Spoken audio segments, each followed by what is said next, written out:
Flying airplane tractor. ये डोगरपुर नाम का गांव था।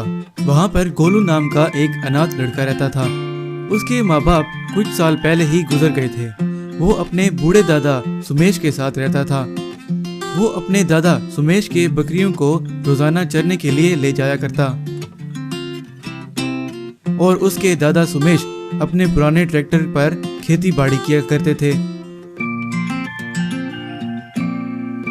एक दिन गोलू रोजाना की तरह बकरियां चरने के लिए गया, लेकिन उस दिन गोलू बहुत परेशान बैठा था और सोच रहा था कि काश मैं भी स्कूल जाता और पढ़ लिख कर बड़ा आदमी बनता। हाँ, लेकिन मुझे इसमें चिंता करने की क्या जरूरत है। मेरा जब बहुत अच्छा दोस्त भीम ठाकुर है तो मुझे परेशान होने की क्या जरूरत है। एक दिन भीम ठाकुर जब गोलू के पास आया तो भीम ठाकुर, क्या हुआ गोलू, आज तुम बहुत परेशान दिख रहे हो, मुझे बताओ क्या परेशानी है, मैं अभी दूर कर देता हूँ। भीम ठाकुर एक बहुत ही अमीर आदमी का बेटा था। उसके पिता का नाम धन प्रसाद ठाकुर था। वो 2 नंबर काम करके बहुत पैसे कमाता था। और वहाँ पर गोलू बोला, भीम तुम मेरे सबसे अच्छे दोस्त हो, मुझे तुमसे एक बात करनी थी। मुझे स्कूल कॉलेज जाने का बहुत शौक है। क्या तुम मुझे किताबें दोगे और मुझे पढ़ाने आओगे और रोजाना की तरह बाद में खेलेंगे भी? तो भीम ठाकुर, गोलू ये बात पहले मुझे बतानी थी। चलो ठीक है, रोजाना साथ पढ़ाई भी करेंगे और खेलेंगे भी। एक दिन गोलू के दादा की तबीयत रात को बिगड़ गई तो वो गोलू से, गोलू बेटा मुझे माफ करना, मैं तुम्हें पढ़ा नहीं पाया। मेरे जाने के बाद इन बकरियों और ट्रैक्टर को बेचकर तुम अपनी पढ़ाई कर सकते हो। और गोलू के दादा का सही समय पर इलाज न होने के कारण उसके दादा भी चल बसे। भीम ठाकुर रोजाना रात को गोलू के पास अपने पिता धन प्रसाद ठाकुर से छुप छुप कर आता और रोजाना उसे पढ़ाता। एक दिन धन प्रसाद ठाकुर अपने गुंडों से बोला, ओए मेरे बेटे भीम ठाकुर का पीछा करो आज और देखो कि ये रात को इतनी किताबें लेकर कहाँ जाता है। रोजाना की तरह जब भीम ठाकुर गोलू के पास जा रहा होता है तो धन प्रसाद ठाकुर का गुंडा उसका पीछा करने लगता है और देखता है कि वो गोलू के पास जाकर उसे पढ़ा रहा होता है। तो फौरन वो जाकर सारी बात धन प्रसाद ठाकुर को बताता है। तो वो बड़ा गुस्से में उठकर वहाँ जाता है और वहाँ जाकर धन प्रसाद ठाकुर, ओए तुम्हारी ये हिम्मत कि मेरे बेटे भीम ठाकुर से पढ़ोगे, ये क्या तुम्हारा नौकर है? अभी मैं तुम्हें बताता हूँ। और अपने गुंडों से कुछ कहता है और अपने बेटे को लेकर चला जाता है। उसके गुंडों ने बेचारे गोलू को बहुत मारा और उसकी झोंपड़ी को भी आग लगा दी और वहाँ से भाग गए। कुछ दिनों के बाद जब गोलू ठीक हुआ तो उसने ठान ली कि अब ठाकुर सिंह को तो मैं इसकी औकात याद दिलाऊंगा, अब मैं बड़ा आदमी बनकर इसे दिखाऊंगा। गोलू ने अपनी सारी बकरियों को बेचकर बहुत सारी इंजीनियरिंग की किताबें खरीदी और घर ना होने की वजह से खुले आसमान के नीचे बैठकर पढ़ता था।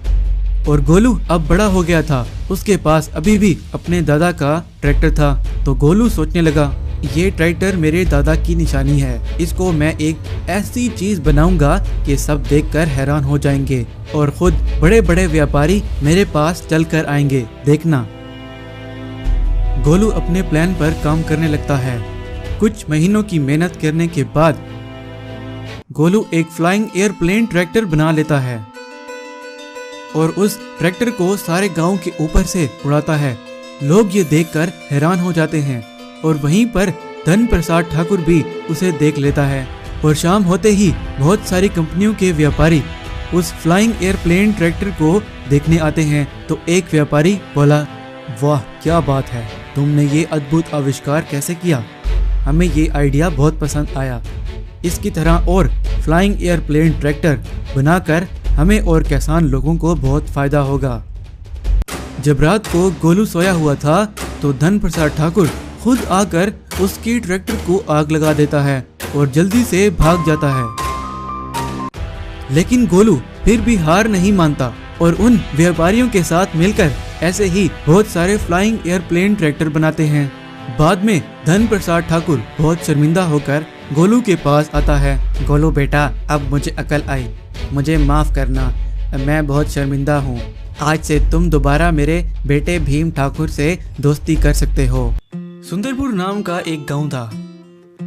वो बहुत खूबसूरत गांव था। वहाँ उस गांव में टिंकू नाम का एक अनाथ लड़का रहता था। टिंकू के पास घर ना होने के कारण टिंकू को रात में सोने के लिए जो जगह मिलती टिंकू वहां सो जाता। टिंकू को पशु पक्षी बहुत पसंद थे, तो टिंकू हर रोज सुबह को गांव वाले जंगल में जानवरों से खेलने के लिए जाता था।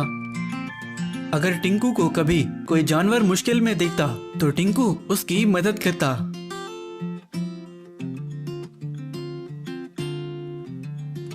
एक बार टिंकू रोज की तरह जंगल में घूम रहा था तो कहीं से उसने गोली चलने की आवाज सुनी और टिंकू उस तरफ भागने लगा। टिंकू जब उस जगह पर पहुंचा तो उसने झाड़ियों के पीछे से छुपकर देखा कि कुछ शिकारी एक हिरन का शिकार कर रहे थे। टिंकू ने यह सब देखकर एक आइडिया सोचा और अपने एक पुराने फोन से पुलिस के सायरन की आवाज निकाली। तो वो आवाज सुनकर शिकारी बोला, अरे ये तो पुलिस की आवाज लगती है, लगता है हमारा उनको पता चल गया है, चलो चलो यहाँ से निकलो। तो वो शिकारी वो पुलिस की आवाज सुनकर वहां से भाग जाते हैं। एक दिन रात के समय जंगल में एक जादुई दरवाजा खुला और उसमें से एक गाय निकली और चलने लगी। वो गाय चलते चलते उस जगह पहुंच गई जहां पर टिंकू सो रहा था। वहीं उसी जगह जंगल में एक और जादुई दरवाजा खुलता है और उसमें से एक शैतानी जादूगर निकलता है और उस गाय को ढूंढने लगता है। जब सुबह हुई और टिंकू उठा तो उसने देखा कि एक गाय उसके साथ खड़ी है। तो उस गाय को देखकर टिंकू बोला, तुम यहाँ कैसे आई हो? तुम्हें तुम्हारा मालिक ढूंढ रहा होगा। तो वो गाय बोलने लग गई और वो गाय बोली, मैं एक मायावी गाय हूँ, मैं परीलोक से आई हूँ। मैंने तुम्हें जंगल के जानवरों की मदद करते हुए देखा था। तुम बहुत बहादुर इंसान हो, मुझे तुम्हारी मदद की जरूरत है, क्या तुम मेरी मदद करोगे? गाय की बात सुनकर टिंकू बोला, मुझे पता नहीं था कि तुम बोल भी सकती हो। मैंने तुम्हें एक साधारण गाय समझा था। मुझे बताओ मैं तुम्हारी कैसे मदद कर सकता हूँ? मुझे परीलोक का एक शैतान जादूगर पकड़ना चाहता है। वो मैं उसी से बचने के लिए यहाँ धरती पर आई हूँ। वो यहाँ मुझे ढूंढते हुए किसी भी समय आ सकता है। हम उस जादूगर को सिर्फ एक जादुई मणि से हरा सकते हैं और वो हमें जंगल में एक गुफा में मिलेगी। तो टिंकू बोला, मैं तुम्हारी मदद करूंगा। अब चलो उस मणि को लाते हैं। वो गाय और टिंकू उस मणि को लाने के लिए निकल पड़ते हैं। जब वो दोनों जंगल में उस गुफा के पास पहुंचते हैं तो वहां पर वो शैतानी जादूगर उड़ते हुए आ रहा होता है। तो उसे देखकर टिंकू कहता है, मैं जाकर वो जादुई मणि लाता हूँ उस गुफा से, फिर इस जादूगर को सबक सिखाता हूँ। तो वहीं वो जादूगर आ जाता है और उस गाय को अकेला देखकर उस गाय पर हमला करने लगता है। तो वहीं टिंकू वो जादुई मणि लेकर आ जाता है और उस जादूगर पर इस्तेमाल कर देता है और वो जादूगर गायब हो जाता है। उस शैतानी जादूगर को हराने के बाद वो टिंकू और गाय गांव में वापस आ जाते हैं। वो गाय टिंकू से कहती है, तुमने उस जादूगर को हराने में मेरी बहुत मदद की है, इसके बदले में मैं भी तुम्हारी मदद करूंगी। तुम मेरे सर पर हाथ रखो और जितना सोना जितने पैसे चाहिए मांगो वो तुम्हें मिल जाएगा। तो टिंकू ने उस गाय के सर पर हाथ रखा तो उस गाय में से पैसे निकलने लगे। ये देखकर टिंकू बहुत खुश हुआ। वहीं पर जब टिंकू वो पैसे निकाल रहा था तो वहां पर उसे ये करते हुए एक आदमी ने देख लिया। उस आदमी का नाम शंभू। वो उस गांव का एक बदमाश गुंडा था। शंभू वहां पर टिंकू के पास पहुंच गया और टिंकू से बोला, चलो अब ये गाय मेरी हुई, अब से मैं इसमें से पैसे निकाला करूंगा, जाओ भागो यहाँ से। उसकी बात सुनकर टिंकू बोला, मैं कहीं नहीं जाऊंगा, तुम इस गाय को नहीं ले जा सकते। तभी वहां पर टिंकू एक मंत्र पढ़कर वो जादुई मणि इस्तेमाल करता है और वो गुंडा शंभू भी गायब हो जाता है।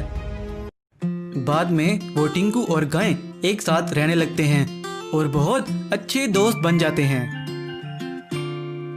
ऐसे ही कुछ समय में टिंकू ने उस गाय के दिए हुए पैसों से बहुत अमीर हो गया और एक बहुत बड़ा घर बना लिया और उसमें रहने लगा।